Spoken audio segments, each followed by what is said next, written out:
जय श्री कृष्ण मित्रों, नमस्कार। आज हम ज्योतिष में कुछ ऐसी बातें करेंगे जो बहुत ज़्यादा विपरीत स्थिति में होगी। जैसा कि हम कुंडली में देखते हैं कि राहु और मंगल शत्रु हैं, शुक्र और सूर्य शत्रु हैं, चंद्रमा और शुक्र शत्रु हैं। ज्योतिष शास्त्र के अंदर कोई भी नियम एक समान लागू नहीं होता है। इन ग्रहों को मैं मित्रवत काम करते हुए किसी कुंडली में बताऊंगा, जिसे आप परीक्षण करेंगे एकदम परफेक्ट मिलेगा। ज्योतिष में तिथि, वार, नक्षत्र, योग और करण 5 अंगों को मिलकर के हमारे पंचांग का निर्माण होता है। तिथियों के स्वामी का हमारे भावनाओं से संबंध है, सप्तम भाव से, दैनिक जीवन से है। दिन के स्वामी ग्रह दिन होते हैं, नक्षत्र के स्वामी आप जो है जानते ही हैं। ग्रह अस्पष्ट हैं। करण के स्वामी के ऊपर आज मैं बात करता हूं। 11 करण होते हैं। जैसा कि हम कैरियर के लिए बात करते हैं, तो कैरियर के लिए हमारे अस्थायित्व का है, स्टेबिलिटी के बारे में बात होती है। यहाँ पर पृथ्वी तत्व की बात होती है। तो जो हमारे कुंडली में कर्ण स्वामी होते हैं, वह पृथ्वी तत्व की बात करते हैं। अब किसी भी कुंडली में कर्ण स्वामी कोई भी हो सकता है, और कई बार हमने देखा है कि कोई जातक बहुत अच्छी अच्छी डिग्रियां प्राप्त कर लेता है। किन लोगों के पास 3-3, 4-4 डिग्रियां होती हैं, फिर भी उन्हें कैरियर में सफलता नहीं मिल पाती है। यदि किसी कुंडली में कर्ण स्वामी ग्रह केंद्र और त्रिकोण में है, तो वह कुंडली कैरियर के लिए बहुत अच्छी सफलता मिलेगी। यदि कर्ण स्वामी ग्रह उच्च का हो, मूल त्रिकोण राशि में हो और चौथे भाव में बैठा हो, ऐसे जातक को मैंने पाया है कि अगर उनकी आमदनी 20,000 रुपए महीने की है, तो वह 2 लाख 3 लाख की भूमि और घर आदि को बड़ी सरलता पूर्वक खरीद लेते हैं। यानी उनके पास ऐसे लोग आते हैं जिन्हें जमीन बेचने की आवश्यकता होती है, और वो कम से कम दाम में बेचने के तैयार रहते, इनके पास पैसे रहता, संजोग बनता, वो ले लेते हैं। अब हम ऐसे लोगों का कुंडली पर व्याख्या करते हैं। जैसा कि हम जानते हैं, कुंडली में 2, 6, 10 राशियां यह पृथ्वी तत्व राशियां हैं। 3, 7, 11 यह वायु तत्व राशि है। वायु तत्व राशि में गया हुआ कर्ण स्वामी निसंदेह जातक के कैरियर में, उसके कौशल में, उसकी प्रतिभा में कमी ला देगा।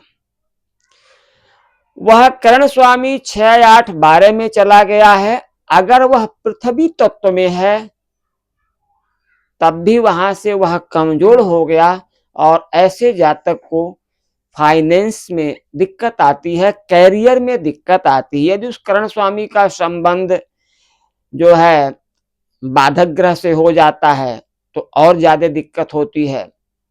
परंतु फिर भी वह कर्ण स्वामी ग्रह अपनी दशा अंतरदशा में कैरियर के लिए अच्छा लाभ देता है। आज मैं नागकरण के ऊपर लेता हूं। नागकरण का स्वामी ग्रह राहु होता है।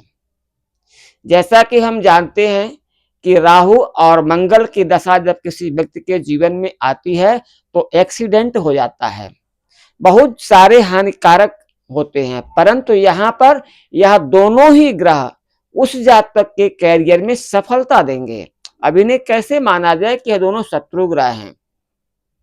आइए, कर्ण स्वामी के बारे में कुछ मैंने नाम लिख रखा है, इसे आप नोट करें। इन कर्ण स्वामी के नाम और इनके स्वामी ग्रह और देवता को लेकर के गूगल आदि में भी थोड़ा थोड़ा कहीं मतांतर है, ज्यादा अंतर नहीं है। अब यहाँ पर 11 कर्ण होते हैं। 11 के नाम हमने यहाँ पे नोट किया हुआ है। कुछ करणों पर व्याख्या करूंगा, क्योंकि यह टॉपिक ऐसा है कि एक एक टॉपिक पर ही बनाया जाए, लेकिन बहुत लंबा हो जाएगा, किसी का मन लगता है किसी का नहीं लगता है। बौ बालव कौलव तैतिल गण बणिज बिष्टि शकुनी चतुष्पद नाग किस्तुघ्न, ये इतने आपके 11 हो गए। इनके स्वामी क्रम वाइज हैं, सूर्य है, चंद्र है, मंगल है, बुध है, गुरु है, शुक्र है, शनि है, राहु है, यहाँ तक आप आ गए। अब यहाँ चतुष्पद नाग और किस्तुघ्न में जाकर के चतुष्पद का केतु हो जा रहा है, किस्तुघ्न का केतु, नाग का राहु हो जा रहा है। अब यहाँ पे हम देखेंगे ग्रह करण का स्वामी देवगुरु बृहस्पति बनते हैं। यह अपने आप में पृथ्वी तत्व है, बहुत अच्छा है। और अगर बृहस्पति पृथ्वी तत्व राशि में बनते हैं 2, 6, 10 राशि, वैसे तो मकर राशि के बृहस्पति को बहुत अच्छा नहीं माना जाता है, कन्या राशि के बृहस्पति को हम बेहतर मानते हैं। यह लोग बहुत टैलेंटेड होते हैं, जो दुनिया को नहीं दिखाई पड़ता, इन्हें दिखाई पड़ जाता है। वृषभ राशि में देवगुरु बृहस्पति हैं तो ठीक है, जातक जो है बड़ा ही अथक परिश्रमी होता है, 12 घंटे 18 घंटे काम करके नहीं थकता है। अगर यह चौथे भाव में आ गए हैं तो निसंदेह यह जातक भूमि से संबंधित इसे बहुत अधिक लाभ होगा। बृहस्पति की दशा और केतु की दशा इसके लिए बहुत श्रेष्ठ जाएगी। ऐसे लोगों के लिए यदि इनका बृहस्पति 6, 8, 12 में चला गया है, वायु तत्व में राशि में चला गया है, तो इन्हें पृथ्वी या वास्तु भगवान की पूजा, 12 भगवान की पूजा करने से इसमें सुधार होगा। अब हम दूसरे पे बात कर लेते हैं। जैसा बणिज करण है, बणिज करण का स्वामी ग्रह शुक्र है, लक्ष्मी इनके देवता है, शुक्र और सूर्य इनकी दशा में अच्छे फायदा देते हैं।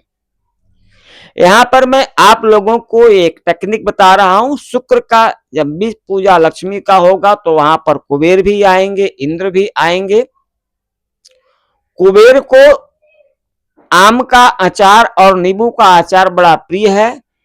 इस जातक को आप अगर अचार खिलाने की सलाह दे देते हैं, मैं बोलता हूं 1 सप्ताह के अंदर जातक को सकारात्मक परिणाम मालूम होगा और अपने कैरियर में अच्छा ग्रोथ करेगा। अब इसके बाद हम आ जाते हैं नाग। यहाँ पर देखने वाली बात है, शकुनी का भी देवता जो है राहु है और नाग के भी देवता राहु ही हैं। इनके अधिदेवता में फर्क हो जा रहा है। यहाँ पर राहु के काली है, काली में प्रत्यंगिरा बहुत अच्छी देवी मानी जाती हैं। पुनः यहाँ पर राहु का जो है यह नागों के द्वारा शासित है। भगवान श्री कृष्ण ने गीता में लिखा हुआ है, नाग और सर्प दोनों जातियों में भेद है।